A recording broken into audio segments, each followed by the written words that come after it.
Gracias, Pastor Karsh Luna. Usted tiene una bendición para predicar. Dios le bendiga grandemente a usted y su familia. Agradecemos a Dios por la bendición diaria. Hugo Borjas y Neris Reyes. Pido oración para bendecir nuestro emprendimiento. Gracias, Padre Celestial, por esa bendición. De Honduras, oración por Santos Oraldo Manzanares por sanidad de trastorno depresivo grave sin síntomas psicóticos y finanzas, y por sabiduría. Pastor Luna, cada vez que escucho un ataque hacia usted, su fam y sobre todo su ministerio, más los amo y oro. Angustia, persecución y estrechez, descansar en el Señor, que nada nos faltará. Y entonces descansamos. Luego, junto a aguas de reposo me pastoreará. Él pastorea al que descansa porque confía que no le falta nada. Confortará mi alma. Él conforta el alma de aquel a quien puede pastorear porque toma tiempo de descansar debido a que cree que nada le faltará. Después dice, me guiará por sendas de justicia por amor de su nombre. Es mucho más fácil oír las instrucciones de cómo ser guiado por Dios cuando estamos siendo confortados, porque somos pastoreados, porque estamos descansando, porque confiamos que no nos falta nada. Aunque dice, me guiará por sendas de justicia por amor de su nombre, aunque ande en valle de sombras de muerte, no temeré mal alguno, porque tú estarás conmigo. De nuevo es progresivo. Cuando ya somos pastoreados porque descansamos, porque confiamos, Él nos guía por senda de justicia. Y si atravesamos un valle de sombra de muerte, no temeremos mal alguno, porque Él está con nosotros. Tu vara y tu cayado nos infundirán aliento. Aderezas mesa delante de mí en presencia de mis angustiadores. Unges mi cabeza con aceite, mi copa está rebosando. Ciertamente el bien y la misericordia me seguirán todos los días de mi vida, y en la casa de Jehová moraré por largos días. Progresivo. Todo en futuro. Lo que David hacía era echarle un vistazo al futuro, ojo, basado en la fe y confianza que le tenía a Dios. Tú puedes imaginar un futuro de acuerdo a la confianza que en Dios tienes.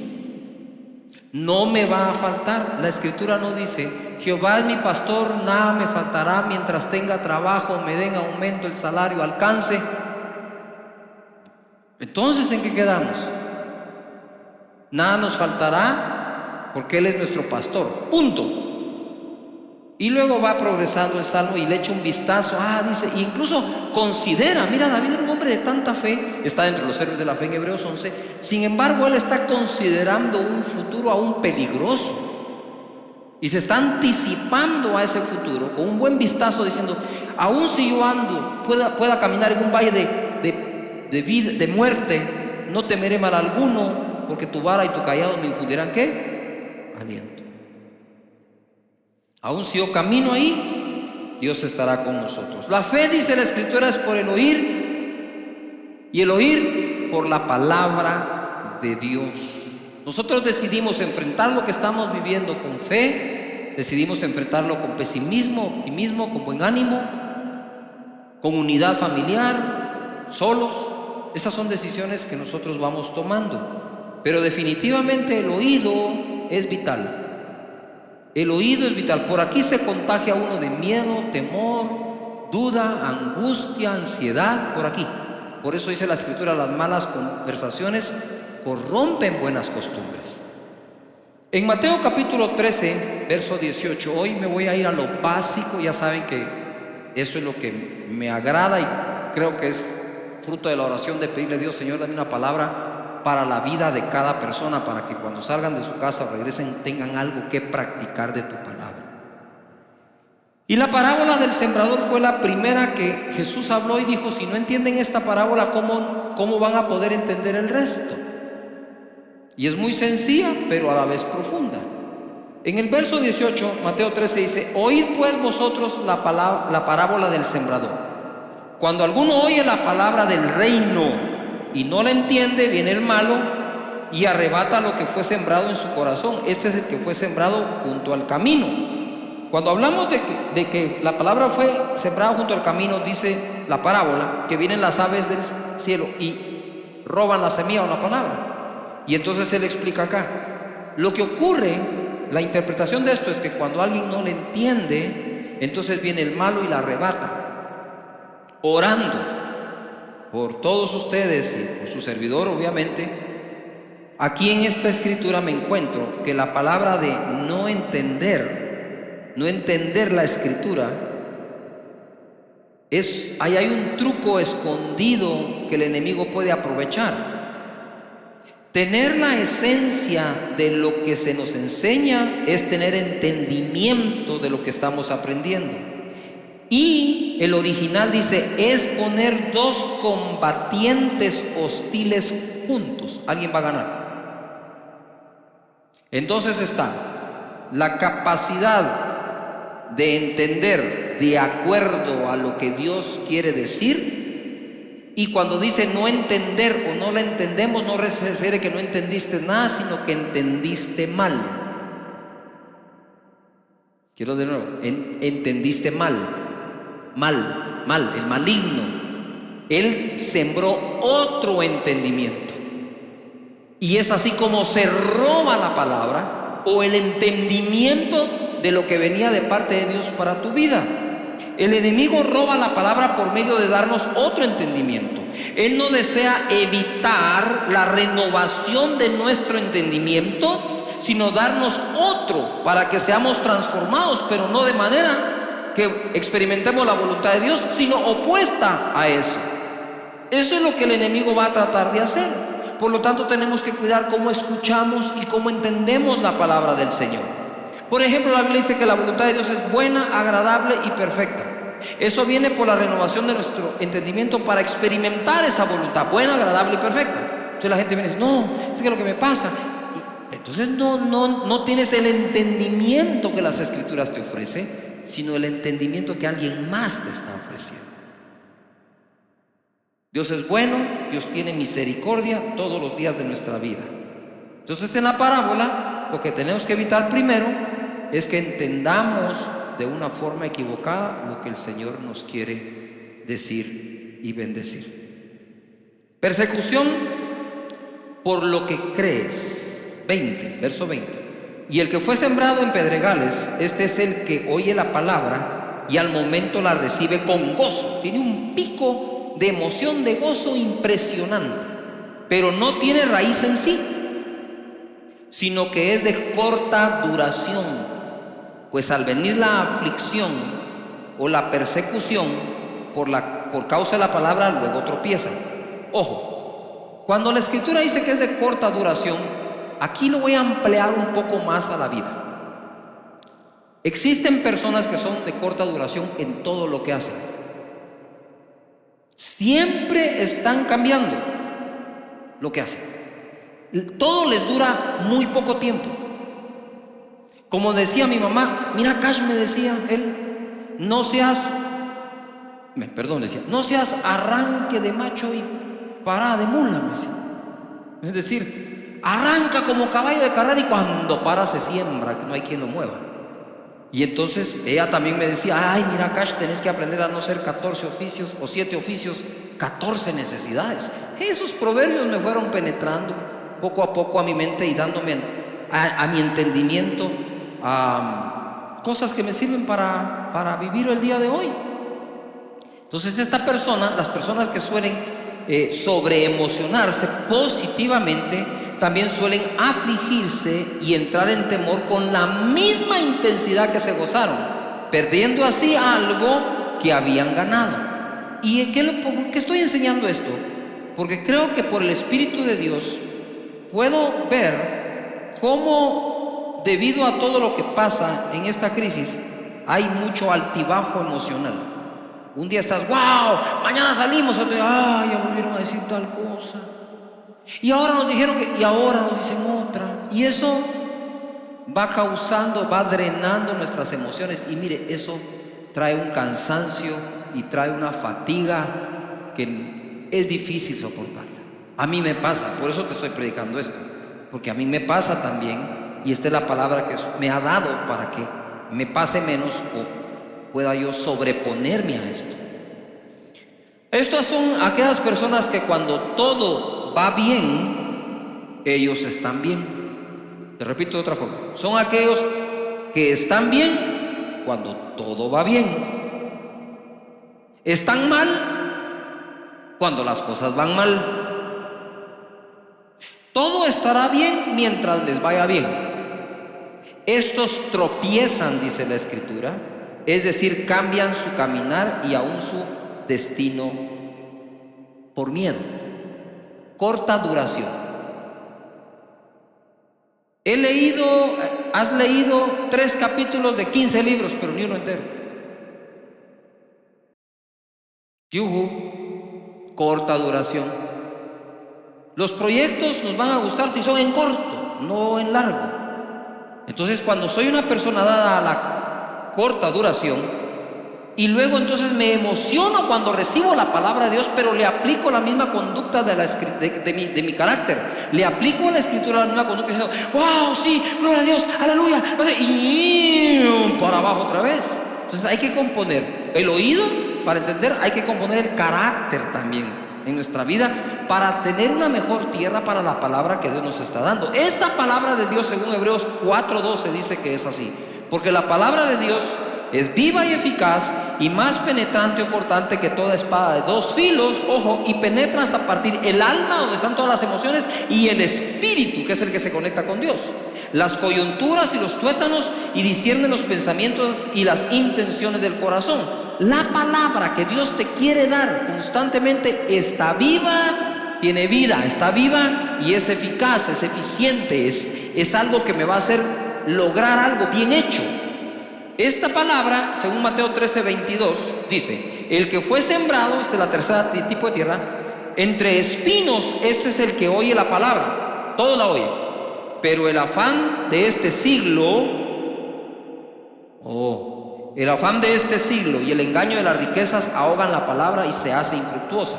Mas el que fue sembrado en buena tierra, ese es el que oye y entiende la palabra y da fruto. Ojo, la oye, la entiende y da fruto y produce al 100, 60 o 30 por uno. Es un error creer que la buena tierra es únicamente aquella que da 100% del fruto. ¿Qué estamos diciendo en la parábola del sembrador? Es cuando Dios te da una palabra, cuando oyes una prédica, si dieras el fruto de esa palabra, dieras solo el 30%, ya eres buena tierra, así que no hay ninguna condenación. Pero si nosotros vamos limpiándonos de espinos y de abrojos, del afán de la vida, del engaño de la riqueza, de las emociones mal manejadas y de no entenderla, entonces podemos crecer del 30 al 60 al 100%. Hay gente que da más fruto, gente que da menos fruto, pero si ya estás en el 30, eres buena tierra y te declaro buena tierra para la palabra de Dios. Ojo, la palabra de Dios es una buena semilla todo el tiempo y está viva y es eficaz. Sin embargo, se puede ahogar y volverla no fructífera por miedo del afán de este siglo. ¿Qué es el afán de este siglo? Familia que estás allí. El afán de este siglo es básico, elemental. ¿Cuál es? ¿Qué comer, qué vestir, trabajo, paga, salario, empresa, ventas? ¿No es eso el afán de todos los días? ¿No es eso a lo que salís todos los días cuando vas a trabajar?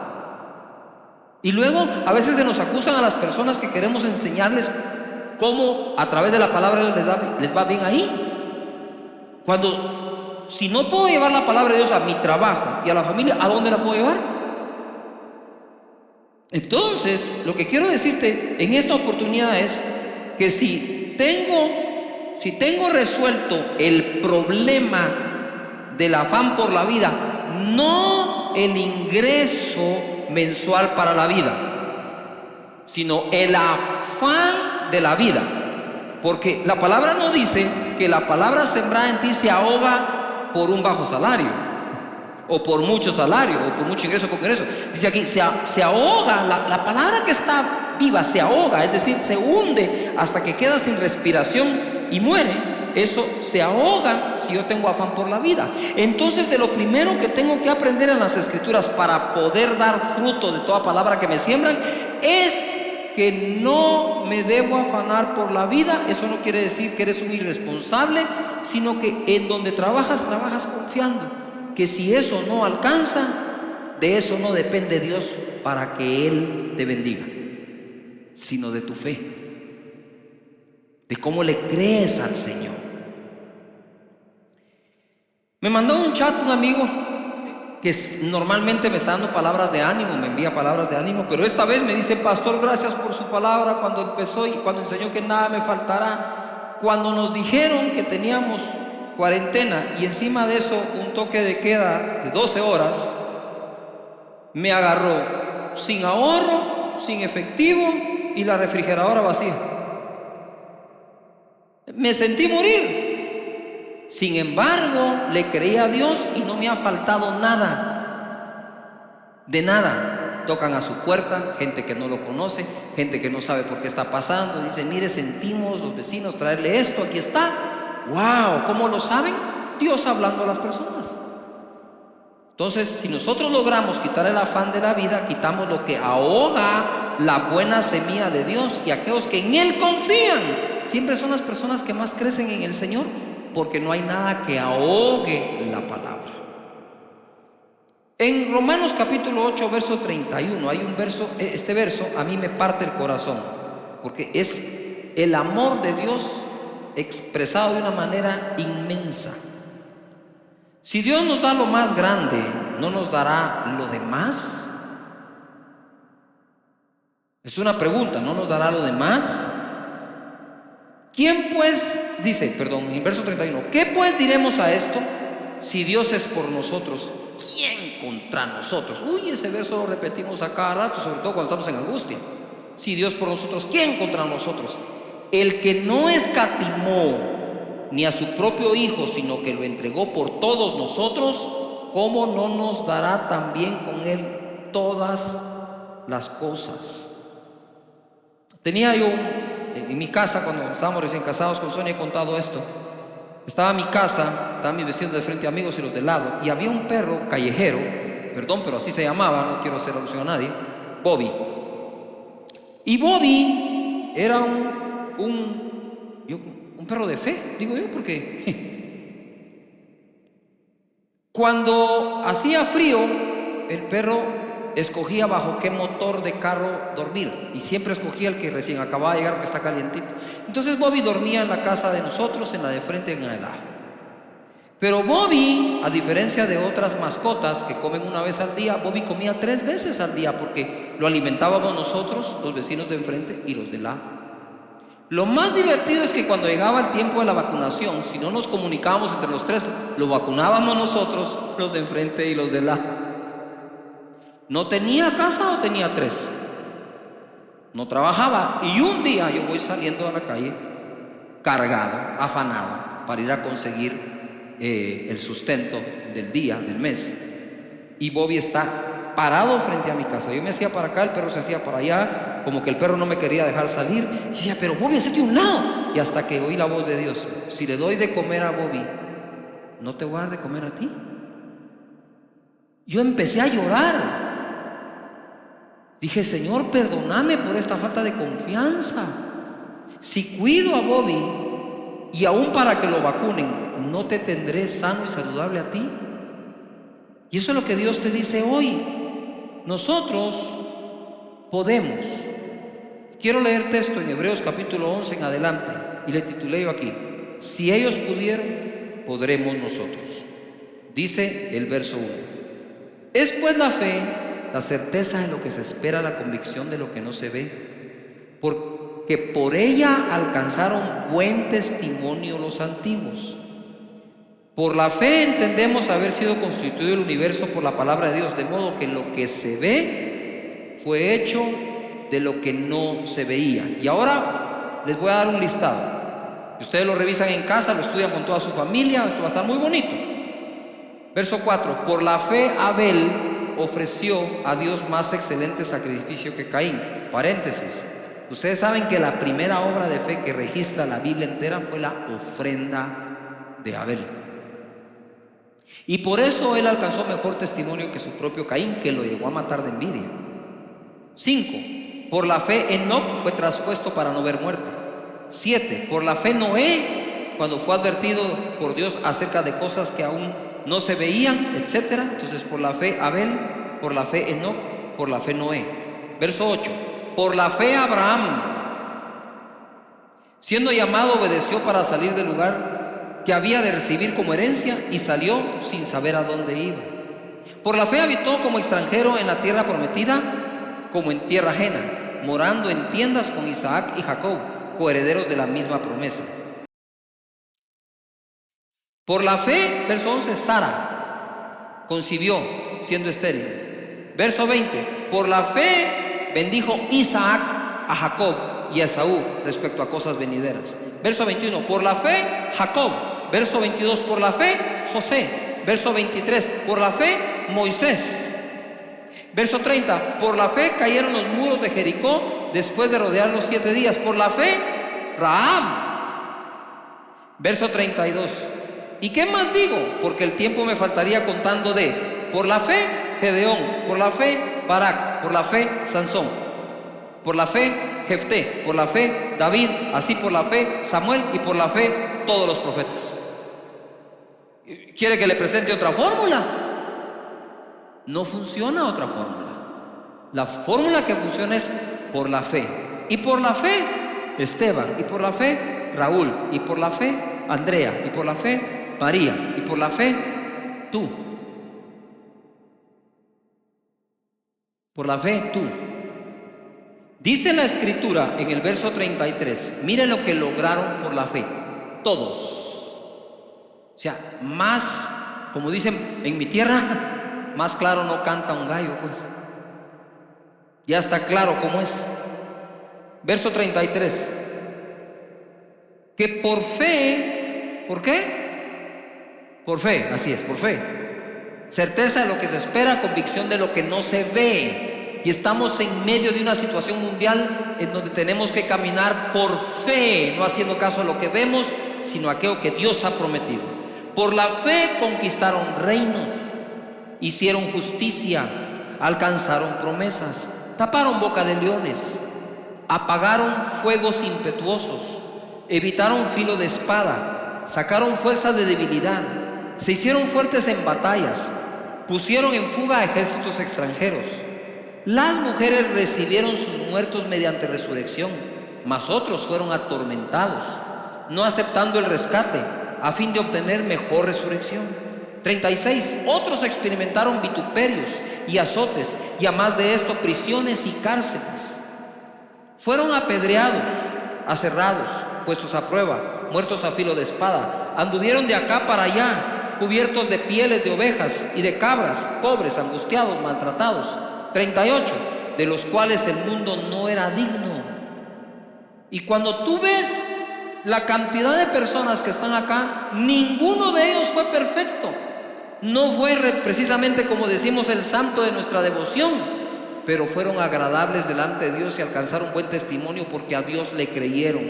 Verso 39, y todos estos, aunque alcanzaron buen testimonio y el mundo no era digno de ellos, mediante la fe no recibieron en aquel entonces lo prometido, para que una cosa se cumpla, proveyendo Dios alguna cosa mejor para nosotros, para que no fuesen ellos perfeccionados aparte de nosotros. Por la fe, por la fe, por la fe. Y ahora quiero terminar en este momento con algo que me impresionó. Si Dios pregunta, debemos responderle. Y en Mateo capítulo 6, verso 28, dice: ¿por qué os afanáis? ¿Por qué os afanáis? ¿Acaso tú no vales más que las aves y eres mejor que un lirio? ¿Por qué os afanáis? Y en este momento, cuando yo estaba leyendo esto, en mi casa, preparándolo, empecé a llorar, porque la pregunta se la hace a todos y me la ha hecho a mí. ¿Por qué te afanas? Porque me hace falta, porque hay un terror afuera, porque hay una peste, porque hay una pandemia, porque hay una enfermedad, porque hay un virus. Y cuando yo leo esto, la primera sensación que tuve fue no contestarle a Dios, o no tengo respuesta. Y el Espíritu Santo me dijo: quiero oír sus respuestas. Cuando te digo ¿por qué te afanas?, te lo estoy preguntando. Quiero saber qué es lo que te provoca. Yo pienso que es un buen momento para decirle a Dios: Señor, soy sincero contigo, estoy afanado, tengo miedo, tengo temor, tengo incertidumbre, estoy lleno de ansiedad. Dios no quiere esas personas que presumen no tenerlo. Él quiere gente sincera que le diga, sí, estoy muy afectado, Señor, por lo que está pasando. Estoy hasta confundido. Está bien, háblalo, decilo. Es tu Padre. Él no regaña, Él enseña. Él no te va a regañar, no deberías de estar afanado, no miras que cómo soy de bueno. No, pero lo puse así en letra grande. ¿Por qué os afanáis? Más adelante dice, no se afanen diciendo, no se afanen por el día de mañana. Bástale a cada día su propio mal. Y por eso empecé diciendo en esta predicación, mañana será otro día. Mañana será otro día. Padre, gracias te doy por cada hogar conectado, por cada casa, por cada conexión, por cada persona. Estamos cargados, Señor, te lo reconocemos, lo aceptamos, pero también tú dijiste que les esté cargado y trabajado, que venga a ti, que tú lo harás descansar. Señor, la unción que estoy sintiendo aquí, fuertísima sobre mis hombros y espalda, que pudra todo yugo en este momento. Si tú estás en casa, extiende tu mano al dispositivo, a la televisión, donde quiera que estés, extiende tu mano. Hay una unción fluyendo en este momento hacia ti que va a podrir todo yugo, toda preocupación, todo afán, toda angustia, toda incertidumbre. En el nombre poderoso de Jesús ordeno que todo eso se largue ahora mismo de la vida de las personas que están conectadas acá. En el nombre de Jesús. Y que cada uno lleve este mensaje a otra persona que lo nota preocupado. En Cristo Jesús sean libres de esto. Y tú que quieres recibir a Jesús en tu corazón, repite conmigo en voz alta en tu casa y con todos: Señor Jesús, yo te doy gracias por haber muerto por mí, por perdonar mis pecados, por lavarme con tu sangre. Te entrego mi vida, te abro mi corazón.